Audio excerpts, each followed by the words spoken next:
Hello and welcome to livealittlehigher.com. We continue learning our book Hodot Halevavot, Barba Bahia Ibn Pakuda, The Duties of the Heart.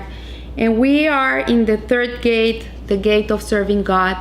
And last week we were talking about how important it is to have Hakaras Hatov towards everybody, towards people that have done good for us. That it's so important to be grateful in life. And much more if we're grateful for those people who do favors for us or give us a job or take care of us. How much more we should be grateful to Hashem, the one that gives us everything. So today we are going to learn about the obligation to assume the service of God.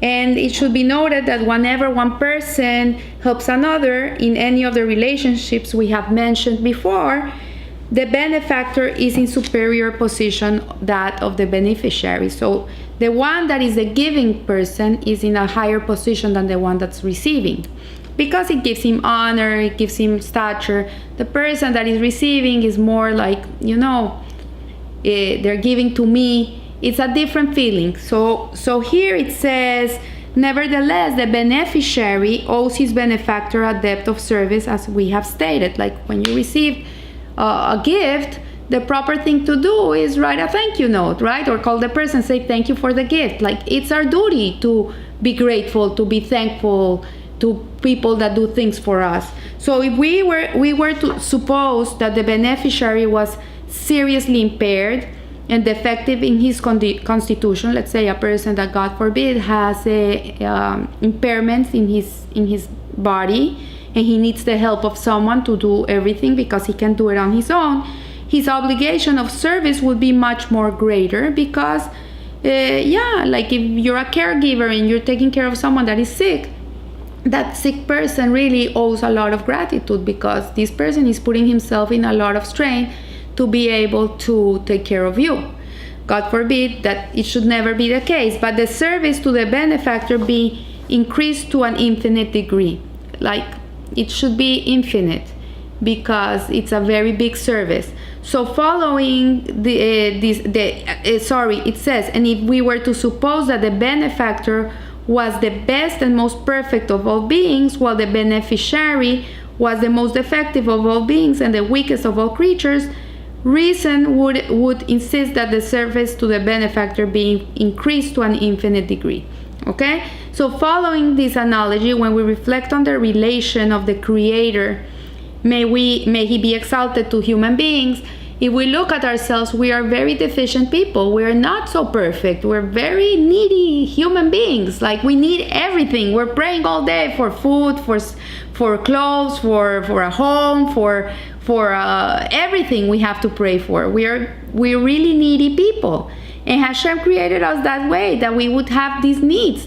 Like animals, on the other hand, they find their food. They go, they find, they don't pray for food. Hashem puts it there for them, but they don't have to pray for it. They're not needy. But the human being is a needy individual. So we see here that we find that he transcends and rises above and beyond all beings and perceptions of the senses and the intellect, as explained in the first gate of this book, the gate of unity. We also find that man, in relation to other non-rational living species, is the most defective of all. Like we're more defective than animals, than everything else that God created.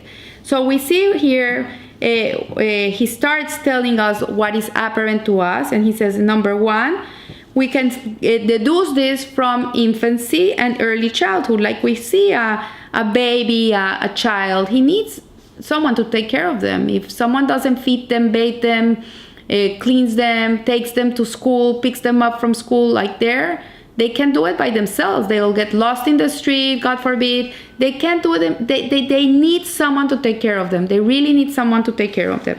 So we see also that is apparent from the filth and foulness inside the human body, and from similar matter on its outside when he neglects to wash and cleanse himself for a length of time.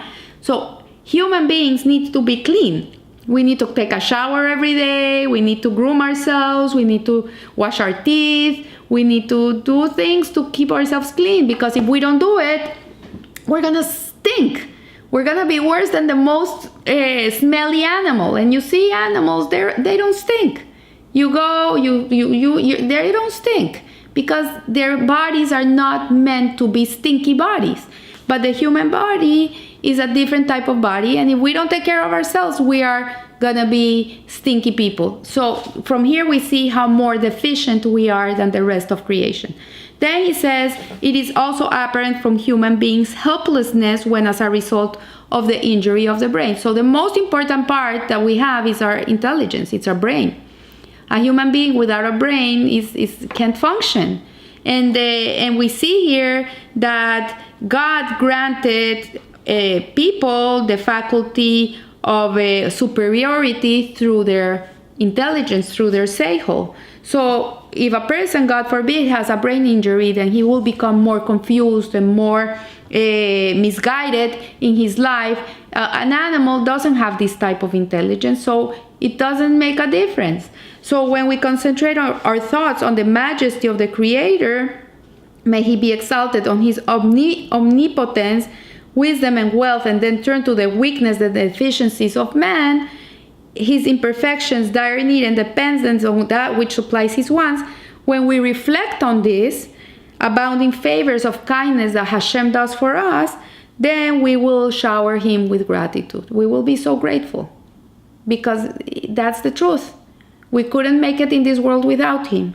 And when we consider all this, we realize really that a man owes service to God. He owes reverence, praise, thanks, and constant glorification to the Creator, because really he does a lot of kindness to us. So if we keep this in mind, we will never be lacking of gratitude. On the other hand, we will always be grateful. And the truth is that when a person is grateful, he opens the vessel for the biggest blessing. So Hashem made us in this way, not to make us deficient and not to make us less than anything else of his creation. On the contrary, he made us in this way so we can be grateful, so he can give us the merit to give us bracha, to give us blessings in this world. So gratitude is the number one midot, character trait that we really have to instill in ourselves and in our children always. This way we will always be happy. We will always live a little higher. Thank you.